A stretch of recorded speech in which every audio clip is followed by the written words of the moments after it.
সকলকে স্বাগত জানিয়ে আমি আজকের ভিডিও শুরু করছি। আজকে আমি বানাচ্ছি আলু পটলের ডালনা, ওর মধ্যে ছোলার ডালের বড়া দিয়ে বানাবো। তার জন্য কি লাগবে প্রথমে সেগুলো বলে দিই। লাগছে তো মেন পটল, আলু, ছোলার ডাল আমি ভিজিয়ে রেখেছি কালকে, নুন, চিনি, হলুদ, গরম মশলা, ফোড়নির জন্য 5 ফোড়ন, তেজপাতা, শুকনো লঙ্কা, আর এখানে আছে জিরে, ধনে, শুকনো লঙ্কার গুঁড়ো, আর এখানে আদার পেস্ট। এখন প্রথমে আমি ছোলার ডালটা পিষে নেব। নুনটা দিয়ে দিলাম আর হলুদটাও দিয়ে দিই, তাহলে পরে আর দিতে হবে না। আর দুটো কাঁচা লঙ্কা আর একটু আদা। এখন আমি মিক্সারে এটা ঘুরিয়ে নেব। গরম হয়ে গেছে কড়াইটাতে, এখন আমি তেল দিয়ে দিলাম। তেলটা গরম হোক, বড়াগুলো আমি ভেজে নিই। তেলটা গরম হয়ে গেছে, এখন আমি বড়াগুলো বাড়িয়ে দেব। এখন আমি বড়াগুলোকে উল্টিয়ে দেবো। এইভাবে সব বড়াগুলোকে আমি উল্টিয়ে দেবো। বড়াগুলো আমার ভাজা হয়ে গেল, আমি এখন তুলে নিচ্ছি। এর মধ্যেই আমি একটা তেজপাতা ফোড়নি দিচ্ছি, একটা শুকনো লঙ্কা, 5 ফোড়ন দিয়ে এখন আমি পটলগুলো ভেজে নেব।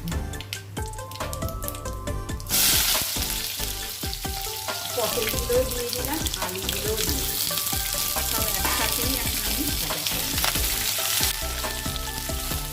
আলু পটলগুলো আমার সুন্দর ভাজা হয়ে গেছে। এখন এর মধ্যে আমি নুন দিইনি, এখন আমি এর মধ্যে নুনটা দিয়ে দিই, জলটা ছেড়ে দেবে। আর এর মধ্যে হলুদও দিয়ে দিই, দিয়ে একটু ভালো করে ভাজা করে নিই। এই মশলাটা এখন আমি এই জিরা, ধনে, লঙ্কা পাউডার, এই আদার পেস্টটার মধ্যে দিয়ে দিলাম। এটা এখন আমি ভুলে নেব। এর মধ্যে একটু হলুদও দিয়ে দিই।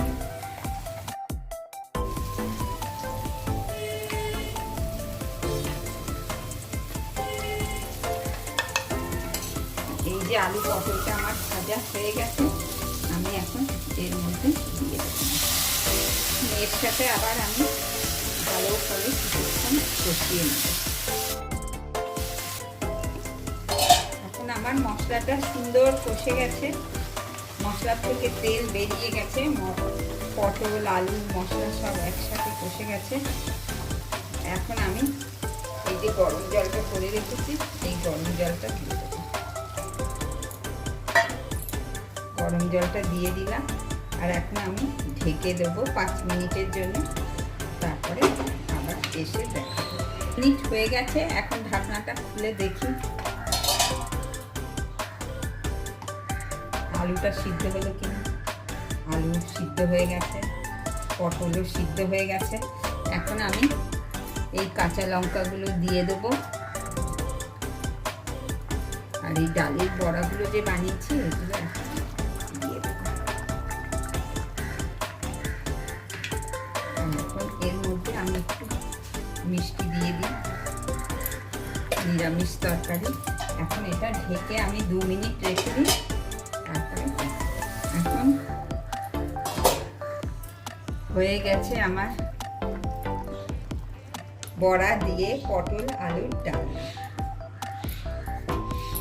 এখন এর মধ্যে আমি একটু ঘি দিয়ে দিলাম আর একটু গরম মশলা দিয়ে দিলাম।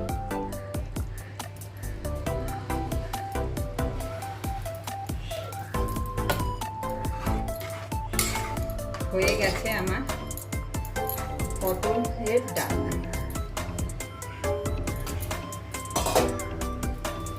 আলু পটলের ডালনা আমার রেডি হয়ে গেছে, এখন আমি ঢেলে নিচ্ছি।